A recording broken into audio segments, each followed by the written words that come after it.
राजस्थान में भीलवाड़ा का नरसिंहपुरा गांव। तारीख थी 2 अगस्त 2023 और वक्त शाम के 4 बजे। एक वीरान खेत में दो लड़के 16-17 साल की दुबली सी लड़की को उसको पैरों से घसीट रहे थे। लड़की के निचले शरीर पर कोई भी कपड़ा नहीं था। ऊपरी हिस्से में कटे फटे कपड़े थे जिनसे खून रीस रहा था। वो लगातार चीख रही थी, मुझे मत मारो, घर जाने दो, मुझे मत मारो। तभी एक लड़के ने लाठी उठाई और लड़की के सिर पर पूरी ताकत से दे मारी। लड़की का चीखना बंद हो गया। उन लड़कों के साथ एक महिला भी थी। वो करीब 100 मीटर चलने के बाद में खेत के किनारे पहुंचे और वहां लाइन से कई तंबू गड़े थे। करीब ही लकड़ी के कोयला बनाने वाली 5 भट्टियां थी और दोनों ने लड़की को उठाया और भट्टी में डाल दिया। पेट्रोल छिड़का, माचिस जलाई और भट्टी का दरवाज़ा बंद कर दिया। लड़की तड़पने लगी, उसकी चमड़ी झुलसने लगी।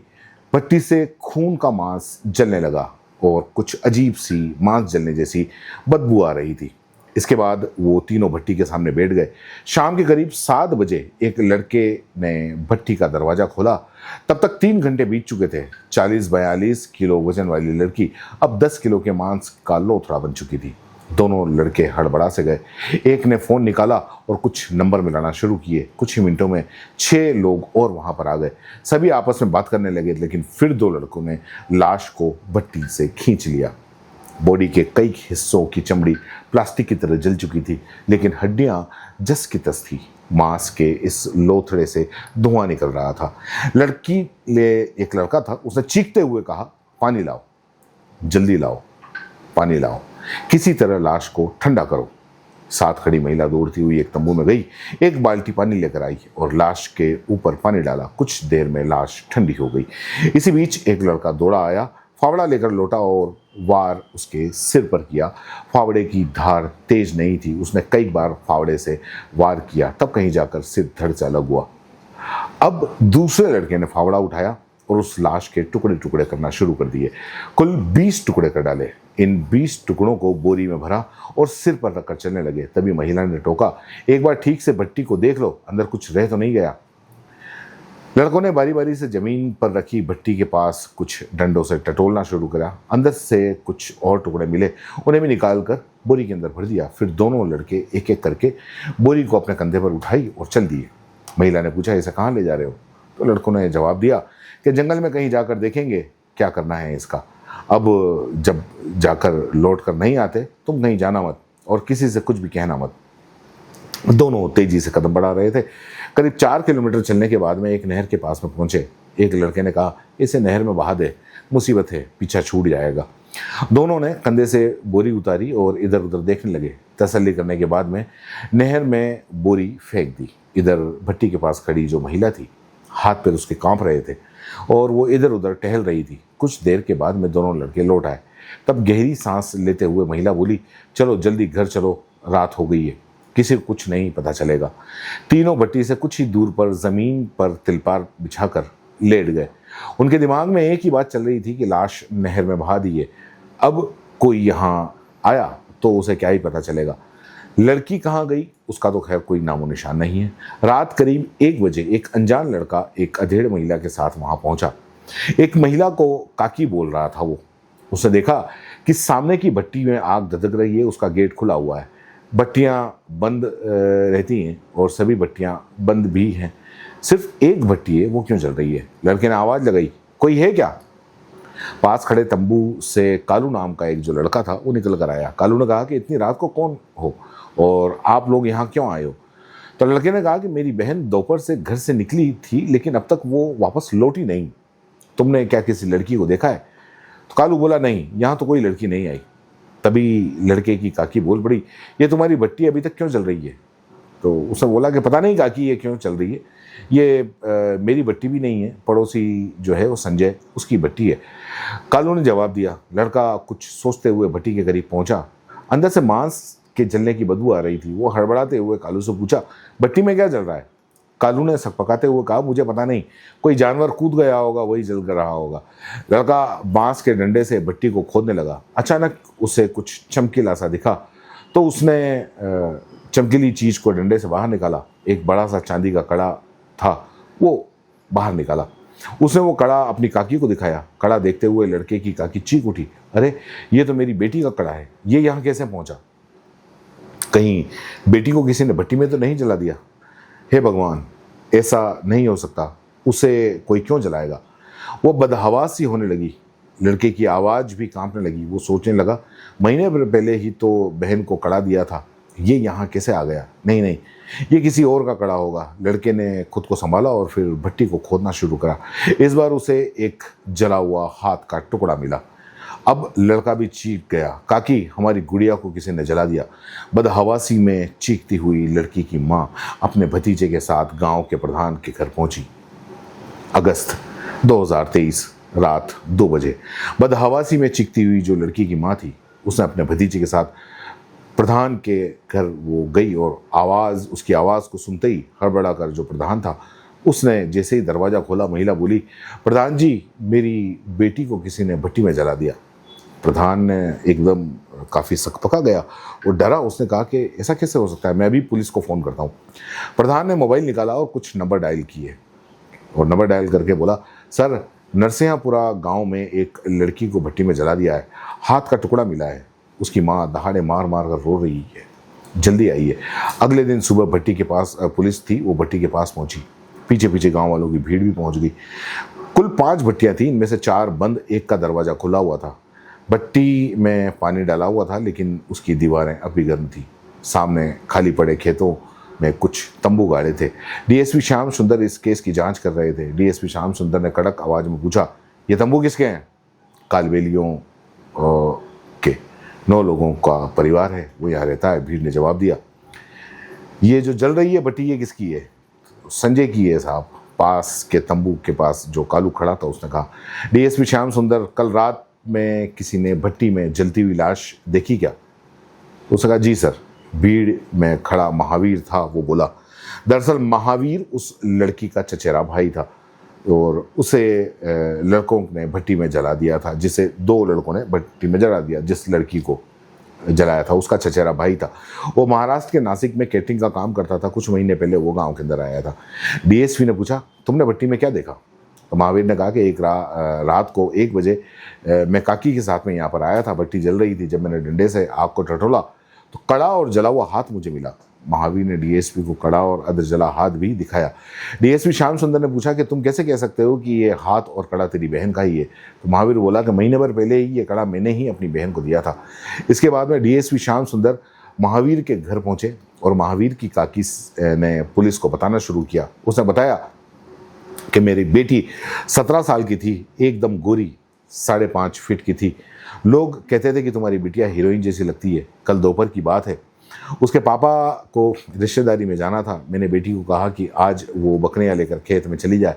उसके पापा उसे खेत तक छोड़ कर आए और ख़ुद रिश्तेदारी में चले गए। शाम के 6 बजे तक बेटी नहीं लौटी तो हमें चिंता होने लगी। फिर सोचा कि आ जाएगी थोड़ी देर में। 6 बजने के बाद भी वो नहीं लौटे तो मैं और महावीर उसे साथ में ढूंढने निकल पड़े। हम लोग खेत की तरफ जा रहे थे। रास्ते में तंबू में रहने वाले कालू था, वो मिला और उसके साथ में एक और लड़का था। दोनों बकरियां लेकर आ रहे थे। मैं पहचान गई, ये बकरियां तो हमारी हैं। मैंने उन लड़कों से पूछा, नेहा कहाँ है? ये बकरियां कहाँ मिली? तो कालू ने बताया कि नेहा कहाँ है मुझे नहीं पता, तंबू के पास ये बकरियां भटक रही थी।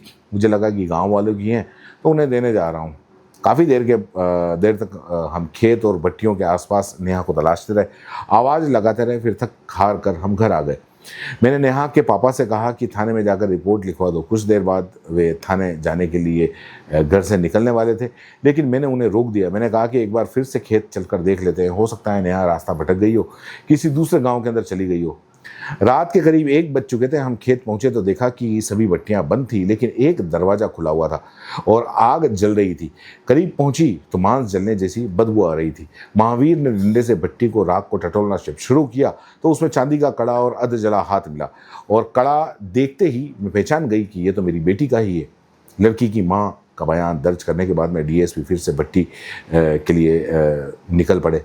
एक तंबू के बाहर कालू ने जैसे ही डीएसपी को अपनी ओर आते देखा, घबरा सा गया।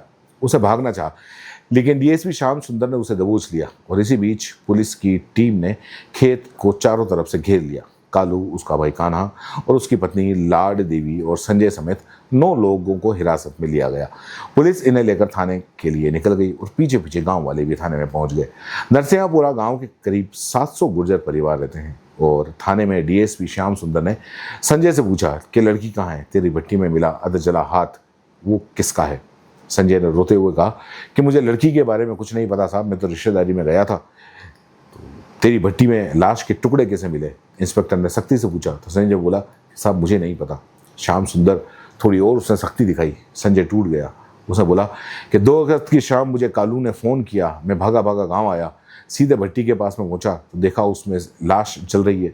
कालू कहने लगा कि ये जलकर राख नहीं बन पा रही है, इसे ठिकाना लगाना पड़ेगा। मैंने इसके बाद श्याम सुंदर ने कालू और कान्हा से पूछताछ करनी शुरू करी। करीब 24 घंटे की कड़ी पूछताछ के बाद में कालू ने बताया कि साहब लड़की मर गई थी तो हमने उसकी लाश भट्टी में डाल दी। अब साहब ने पूछा कि लड़की कैसे मरी? कालू बोला, कान्हा ने इसके सिर पर जोर से डंडा मार दिया था और वो मर गई। उसने पूछा कि लड़की को मारा क्यों?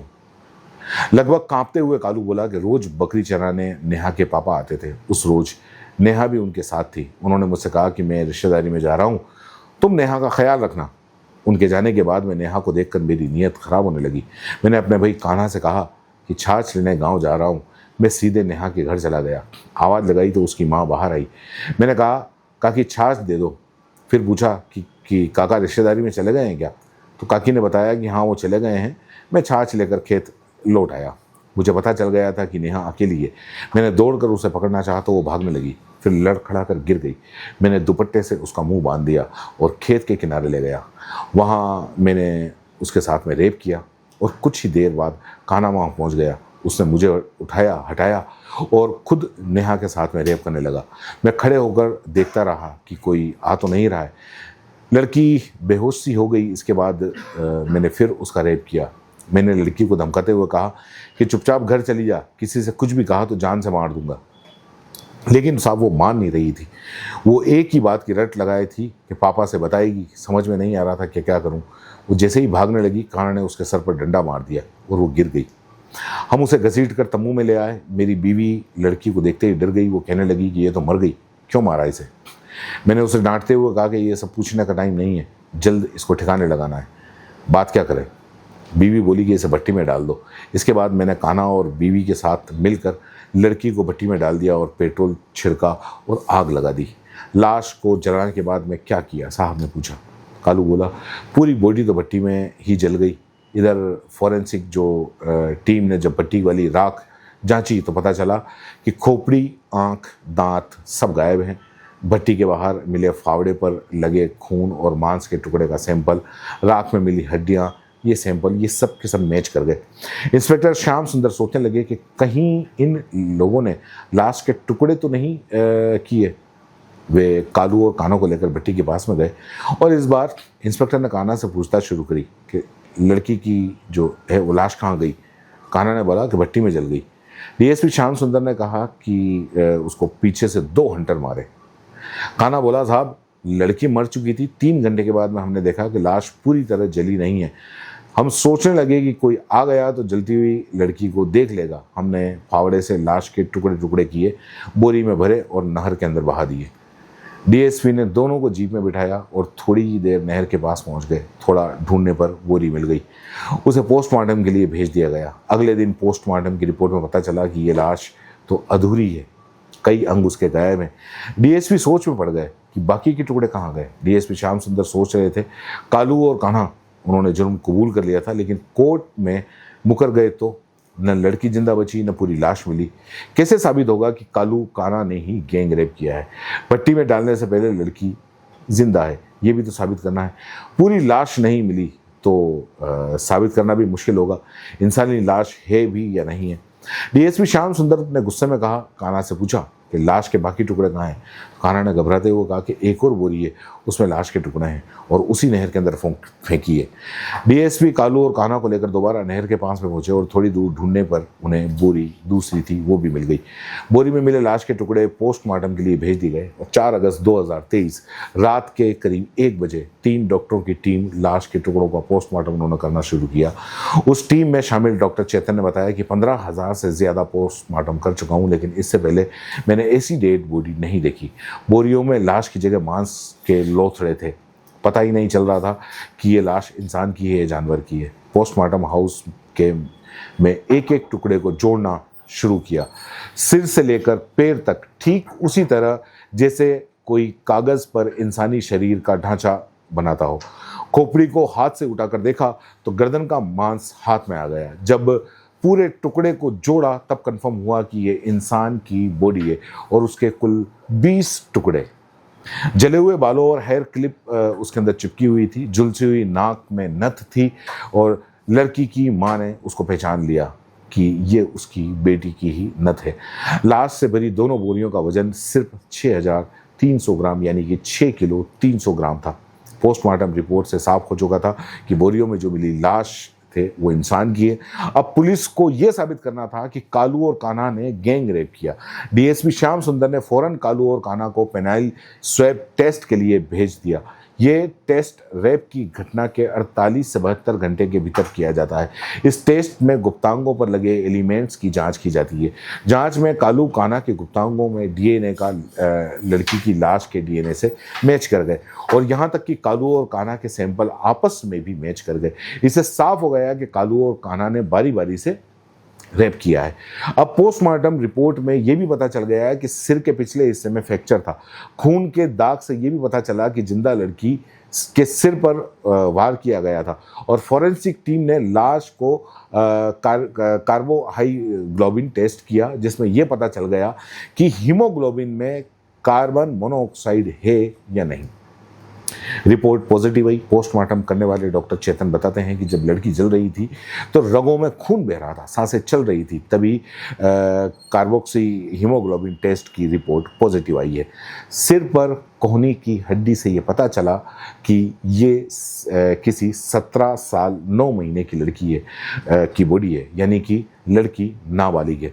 इन सबूतों के आधार पर भीलवाड़ा पॉक्सो कोर्ट में दोनों भाई कालू कान्हा समेत 9 लोगों के खिलाफ गैंग रेप के बाद जिंदा जलाने और सबूत नष्ट करने का मुकदमा दर्ज हुआ। सरकार ने लड़की के परिवार की तरफ से महावीर कृष्णावत को वकील बनाया। कृष्णावत जयपुर में प्रैक्टिस करते हैं।